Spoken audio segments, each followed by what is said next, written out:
بسم اللہ الرحمن الرحیم۔ السلام علیکم ورحمۃ اللہ وبرکاتہ۔ مصارف زکوٰۃ والی ویڈیو کے بعد بہت سارے ویورز کا سوال آ رہا تھا کہ رشتہ داروں کو زکوٰۃ دی جا سکتی ہے یا نہیں۔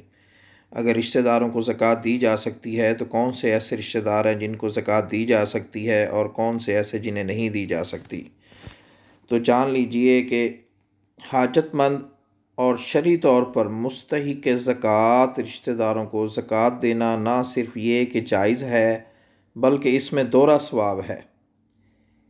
ایک ثواب زکوٰۃ کا اور دوسرا صلہ رحمی کا۔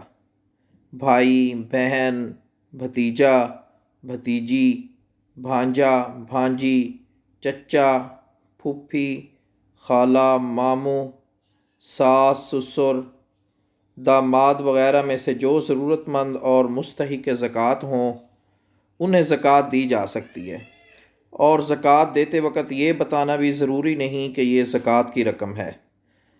البتہ درج ذیل رشتہ داروں کو زکوٰۃ دینا جائز نہیں۔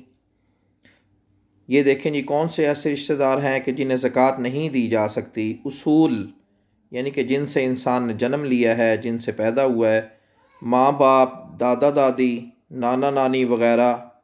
ستیلی ماں اصل میں داخل نہیں ہے، لہذا اسے زکوٰۃ دینا جائز ہے۔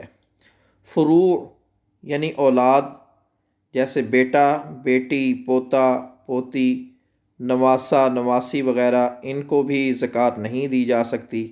اسی طرح تیسرے نمبر پہ میاں بیوی ایک دوسرے کو زکوٰۃ نہیں دے سکتے۔ طلاق کے بعد بھی جب تک عدت نہیں گزر جاتی زکوٰۃ دینا جائز نہیں۔